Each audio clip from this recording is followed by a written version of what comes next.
Então, viva mais uma vez.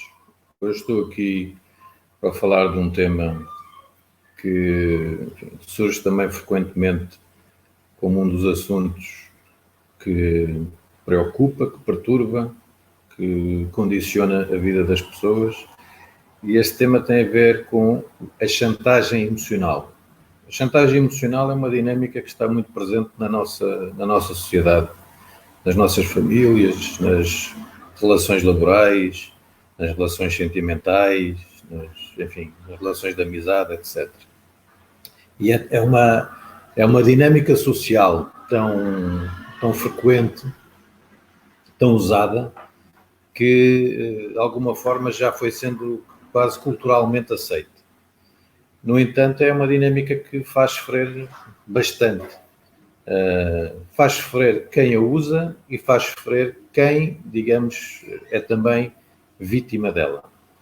E ao longo destes anos em que eu tenho vindo a trabalhar, enfim, tenho vindo a encontrar pessoas que estão em diferentes fases de confronto com essa chantagem emocional. E eu aqui refiro a chantagem emocional, passa pela culpabilização do outro e autovitimização. Portanto, a pessoa é culpabilizada e é confrontada também com a autovitimização do outro. E estamos a falar da autovitimização, pode ser de um pai, de uma mãe, de um irmão, de um amigo, a nível de relação laboral com outros colegas, a nível da relação sentimental, etc. Portanto, há que chamar a atenção para estes aspectos desta dinâmica social bastante tóxica. E então eu encontrei aqui aquilo que parecem ser 5 etapas, 5 fases diferentes. Eu tenho encontrado pessoas que estão numa ou noutra fase, às vezes em simultâneo numa e noutra, às vezes já numa fase avançada da sua libertação, limpeza, mas depois recuam. E então gostava de vos dar assim esta ideia, embora isto não será propriamente uma proposta estática, fechada, é algo bastante dinâmico e que acredito que venha a sofrer algumas alterações à medida que eu vou encontrando mais pessoas que vão sendo vítimas desta estratégia de relacionamento ou de comunicação social. Ok? Então, foi isto que eu chamei de 5 fases de confronto com a chantagem emocional. Deixem-me aqui passar para o slide. Então, há uma primeira etapa que é o condicionamento, ou seja, o ensinar da culpa. E muitas vezes o ensinar da culpa acontece de forma muito precoce na nossa vida.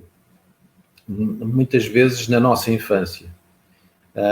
E alguns exemplos desse condicionamento da culpa posso-vos dar a seguir, mas tem muito a ver com a relação, a dinâmica entre os pais e a criança. A criança muitas vezes sente-se responsável por alguns erros que comete, pelas emoções dos pais, e muitas vezes os próprios pais carregam nessa responsabilização / culpa. Então o que acontece é que o que se observa é que muitas vezes, se quiserem ver isto quase como uma espécie de lavagem cerebral, a criança é ensinada a sentir a culpa. Nem sempre o ensino desta culpa se reporta ao tempo da nossa infância, mas muitas e muitas vezes esse condicionamento, essa espécie de lavagem ao cérebro é feita de forma muito precoce. É aquilo que eu chamo o ensinar da culpa. No entanto, também é importante lembrar que este ensinar da culpa por vezes acontece já na idade adulta. Quando, por exemplo, alguém está num relacionamento sentimental, tóxico, em que o companheiro ou a companheira constantemente ou frequentemente recorre à dinâmica da culpabilização e da sua autovitimização. Portanto, há aqui também um ensinar da culpa, mas, enfim, já na idade adulta. E quando uma pessoa está numa relação assim durante 1 ano, 2 anos, 3 anos, etc., digamos que o efeito a nível de condicionamento é bastante forte e há que considerar essa possibilidade. Quando existe ainda nesta primeira etapa do tal ensinar da culpa, seja na nossa infância, seja na idade adulta, nós podemos observar aquilo que eu descrevo como um sofrimento inconsciente. Ou seja, eu sinto que não estou bem, eu sinto que sofro com essa dinâmica, mas como não tenho uma consciência clara, ampla, sobre aquilo que está a acontecer, porque, digamos, estas dinâmicas de culpabilização e chantagem emocional, como há pouco vos dizia, estão tão presentes na nossa sociedade que nós não damos a devida importância quando estamos numa dinâmica dessas. Portanto, há aqui um nível de sofrimento inconsciente. Se esse condicionamento é feito muito precocemente na nossa vida, portanto, já em criança vamos sofrendo, porque nos sentimos culpados, porque nos sentimos a falhar, porque sentimos que não estamos à altura, etc. Porque desiludimos, porque decepcionamos o outro. O aprender desta culpa é muitas vezes feito de forma subtil. Na idade adulta, como há pouco vos dizia, num relacionamento com alguma toxicidade, essa culpa é ensinada, vai havendo a absorção dessa culpa e vai havendo um sofrimento inconsciente. Ou seja, eu sofro com a situação, eu sofro com o que me está a acontecer, mas não tenho a consciência clara e específica dessa dinâmica de culpabilização. Alguns exemplos que vos posso dar, enfim, coisas que nós pensamos que são aparentemente irrelevantes ou insignificantes, para se dizer a uma criança, estou triste contigo. O que é que esta coisa do doutor, estou triste contigo? Esta frase, de uma forma muito subtil, passa a ideia que tu és responsável pela minha tristeza. Outra forma muito subtil, ou menos subtil se calhar, de responsabilizar a criança por algo de errado que está a acontecer é: se não fosses tu, eu já não estava com o teu pai, por exemplo. E quando este condicionamento acontece já na idade adulta, se não fosse eu a amar-te, ninguém te amava. Portanto, é sempre a mesma coisa, estás sempre a cometer os mesmos erros. Portanto, este tipo de conversa é uma agressão constante, é um abuso emocional que se vai fazendo, mas que vai tendo um efeito de ensinar, condicionar a culpa no outro. Há que estar atento a isto. Gera um sofrimento inconsciente. Segunda etapa, há um continuar dessa culpabilização, a chantagem emocional vai sendo, vai continuando a ser usada por quem, enfim, pelo nosso interlocutor, pode ser um pai, uma mãe, um companheiro, um amigo de trabalho, etc. Pronto. Essa culpabilização constante vai reforçando o condicionamento, vai reforçando a culpa, vai cristalizando o sentimento de culpa. Por um lado, há pessoas que se vão habituando a sentir isto, mas, na verdade, também vão sofrendo. Esta segunda etapa, já direi que não é propriamente o ensinar da culpa, é sim o reforço do condicionamento. Uma espécie de consolidação. A culpa é tua, a culpa é tua, a culpa é tua, a culpa é tua. Não fazes nada de jeito, não fazes nada certo. Terceira etapa, que às vezes acontece e outras vezes não acontece, é a tomada de consciência desta armadilha em que, enfim, nós nos vamos deixando entrar. Esta tomada de consciência pode ser feita pela própria pessoa, que um pouco cansada desse seu sofrimento, e às vezes até porque o corpo vai sinalizando que algo não está bem, a pessoa é obrigada a refletir. Há momentos de introspeção, pensar sobre a vida, ver o que é que está errado, até que um dia se apercebe que talvez essa culpabilização constante, essa chantagem emocional constante, talvez não tenha de ser assim e ela está a ser vítima de uma dinâmica que não devia estar a ser vítima. Portanto, há essa tomada de consciência e é aquilo que eu posso dizer como um momento em que o sofrimento se torna mais consciente. Eu percebo aquilo que me faz sofrer. Isto não quer dizer que isso atenue o meu sofrimento, ajuda-nos sim a ter uma distância, alguma distância emocional em relação ao que está a acontecer. No entanto, esta tomada de consciência pode-nos trazer alguma zanga. alguma raiva. Passamos então a uma quarta etapa. Esta etapa é quando decidimos proteger-nos, resguardar-nos, não permitirmos essa chantagem. Portanto, há aqui uma distância emocional que pode começar a ser trabalhada. Esta libertação da culpa que podemos iniciar, e há aqui um olhar com... Eu sei que isto não são propriamente sentimentos que as pessoas gostem de ouvir falar, mas, digamos, para aquele que abusa emocionalmente do outro, para o chantagista, digamos assim, pode ser feito um olhar com alguma pena, desprezo, porque é uma pessoa que também sofre de forma diferente, para manipular o outro, para manter a relação do outro, para manter a proximidade do outro.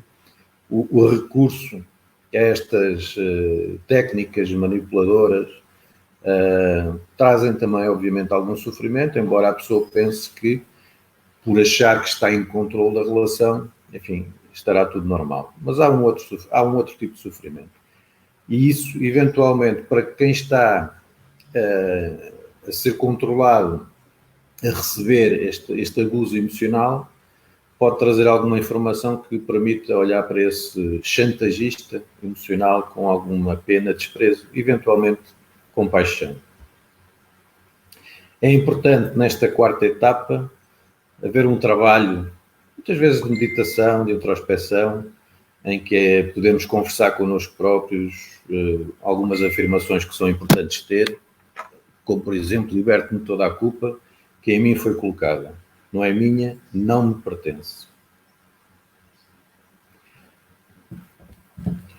Quinta etapa, e já estamos numa fase avançada do processo de mudança, portanto já estamos a criar alguma distância, ou então a trabalhar uma diferente proximidade, se tivermos de manter essa pessoa na nossa vida. Portanto, se tivermos de manter essa pessoa que abusa emocionalmente, se essa pessoa que faz essa chantagem emocional, enfim, dependendo do tipo de relacionamento que temos com ela, poderá, eventualmente ainda, fazer sentido haver algum tipo de proximidade. Se não,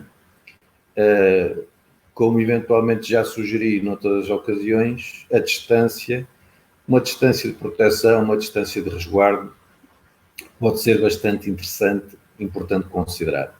Há então esta fase de mudança, de libertação, distância, ou trabalhar uma diferente proximidade. Também nesta etapa, a partir do momento que nós fazemos este caminho, tomamos a consciência, reposicionamos, estamos mais atentos, permitimos estar zangados, etc. Pronto.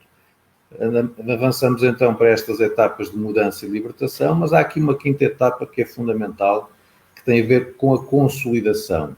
Portanto, se eu aprendi uma dura lição, eu preciso de respeitar essa aprendizagem e preciso me manter vigilante, alerta, manter uma postura assertiva perante toda e qualquer tentativa de chantagem emocional, seja daquela pessoa, seja de outra pessoa. Portanto, eu preciso me posicionar de uma forma mais assertiva perante estas tentativas de chantagem emocional que me podem surgir na vida.